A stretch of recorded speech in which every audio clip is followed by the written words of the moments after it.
ఎన్నో డిసప్పాయింటింగ్ జరిగింది నాకు. అంటే ఒక సినిమాలో నన్ను బుక్ చేసి మహానటుడు రామారావు గారితో అప్పట్లో ఒక సినిమా చేశాను, ఎదురులేని తిరుగులేని మనిషి అని. దేవి ప్రసాద్ గారు ప్రొడ్యూసర్.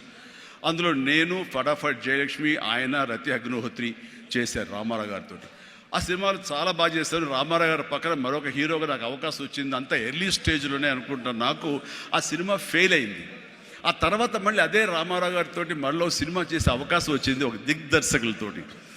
అయితే నాకు డేట్లు ఇచ్చారు, నా మెజర్మెంట్స్ తీసుకున్నారు, నేను వెయిట్ చేస్తాను. కానీ నా పేరు లేకుండా మరొకరి పేరుతోటి ఆ అనౌన్స్మెంట్ అయ్యేసరికి ఎక్కడ లేని డిసప్పాయింట్మెంట్ వచ్చింది. ఏంటిది అని. ఆ రోజున ప్రొడ్యూసర్ని పిలిచి, ఇదేంటండి షెడ్యూల్ స్టార్ట్ అయిపోతుందంట, నాకు డేట్లు చెప్పారు, నేను ఆ డేట్లు ఎవరికి ఇవ్వకుండా నేను ఇక్కడ దాచిపెట్టాను, నేను ఎదురు చూస్తున్నాను అంటే, సారీ చిరంజీవి గారు, ఎలా చెప్పాలో తెలియక మేము టైం తీసుకున్నాము.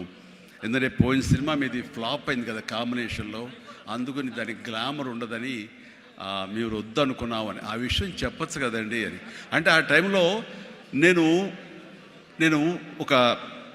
నేను నాతో సినిమా చేస్తే సినిమా ఫెయిల్ అవుతుందని ఒక బ్యాడ్ ఇది నా మీద స్ప్రెడ్ అయ్యే అవకాశాలు ఉన్నాయి. ఈరోజు సోషల్ మీడియా, ఆ రోజు ఇంత మీడియా లేదు కాబట్టి కానీ, లేదంటే ఎంత బ్యాడ్ అయ్యేదంటే నన్ను తిరిగి ఇతనితో ఎవరైనా చేస్తే సినిమా ఫెయిల్ అవుతాయి, ఇది ఒక ఐరన్ లెగ్ అనే పరిస్థితి వచ్చేసరికి ఎక్కడో మళ్ళీ జంకాను. కానీ గ్రద్దలాగా నాకు అనుకూలంగా ఉన్నటువంటి అవకాశాల పవనాల్ని అదునుగా చూసుకొని నేను ఎదిగాను. దాన్ని పాజిటివ్గా తీసుకున్నాను. ఎవరైతే వద్దులే ఈ సినిమా చిరంజీవి వద్దులే అని నన్ను పక్కన పెట్టి అనుకున్నారో అలాంటి వ్యక్తితోటే నేను రామారావు గారి కంటే ఎక్కువ సినిమాలు ఆయన నాతో చేసేలాగా చేసుకున్నాను. అత్యధిక సినిమాలు రామారావు గారు చేస్తే ఆ మహానుభావుడు, ఆ దర్శకుడి దగ్గర, అదే దర్శకులు వారు నన్ను భుజం పట్టి నన్ను పైకి తీసుకుని ఆయన కంటే 4 సినిమాలు ఎక్కువే చేశారు నాతోటి. అది పరిస్థితుల్ని మనకు అనుకూలంగా మార్చుకోవటం, తద్వారా మనం ఇంకొంచెం పైకి వెళ్ళటం అనేది. ఆ రోజులో డిసప్పాయింట్ అయిపోయి నీ కసి లేకుండా, లేదా ఆ కసిని నెగిటివిటీ పెట్టి మార్చుకుంటే కనుక అది నిన్ను తినేస్తుంది. నువ్వు ఇలాగే ఉండిపోతావు, అలాగే దిగజారిపోతావు, అలాగే కనుమరుగైపోతావు. అలా కాదు, మనం ఎదురు తిరగాలి, పరిస్థితులు మనం అనుకూలంగా మార్చుకోవాలి. అందునే గ్రద్ద ఫిలాసఫీ నాకు ఫిలాసఫీ. అండ్ ఎదిగాను, పైకి వెళ్తూ వచ్చాను. ఆయన దగ్గరే నా రికార్డులు ఉన్నాయి. అది నా ఫస్ట్ సినిమా ₹1 కోటి చూసిన సినిమా అదే. నా రెమ్యునరేషన్ కాదు సుమా, సినిమా బడ్జెట్ 75 లక్షలు వస్తే కనుక బ్రహ్మాండ బడ్జెట్, ఎంత రెవెన్యూ అనుకునేవాళ్ళు. ఫస్ట్ ₹1 కోటి. నా తోటి హీరోలు కూడా ₹1 కోటి తెలుగు సినిమా అనే లెవెల్కి వెళ్ళింది. అక్కడి నుంచి కోటి అనేది మామూలు అయిపోయింది. ఒక్కొక్క ఏరియాలోనే ₹1 కోటి. ఆ తర్వాత నా రెమ్యూనరేషన్ ₹1 కోటి పైబడి అలా అంచెంచుగా ఎదుగుతూ వచ్చాను. నేనేమన్నానంటే, మీ బలం మీ పాజిటివ్ థింకింగ్, మీ బలం మీ కన్విక్షన్, మీ బలం మీ ధ్యేయం నుంచి పక్కదారి పట్టకపోవటం. మీరెవరైనా సరే మీ ఎయిమ్ ఏంటి అనే దాన్ని మీరు ఫిక్స్ చేసుకోండి. ఆ ఎయిమ్ని వెళ్ళటం కోసంగా దారులు వెతుక్కోండి. అవకాశాలు ఇలాగ అబండెంట్గా ఉంటాయి.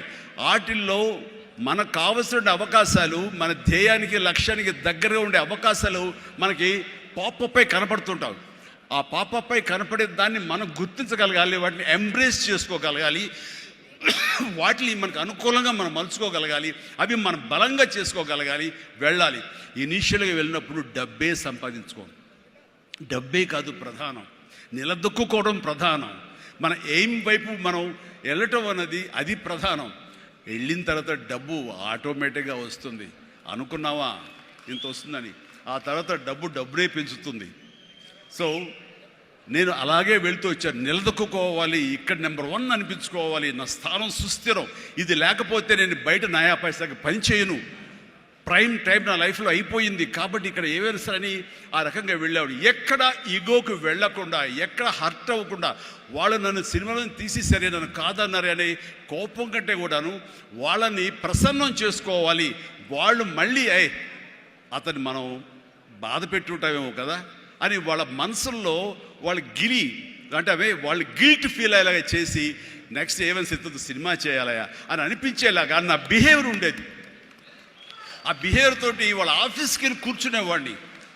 అంటే అక్కడ నాకు ఒక పౌరుషం లేదని కాదు, పరిస్థితి నాకు అనుకూలంగా మలుచుకోవడంలో నేను అది ఆ రకంగా కొంచెం తగ్గి వెళ్తూ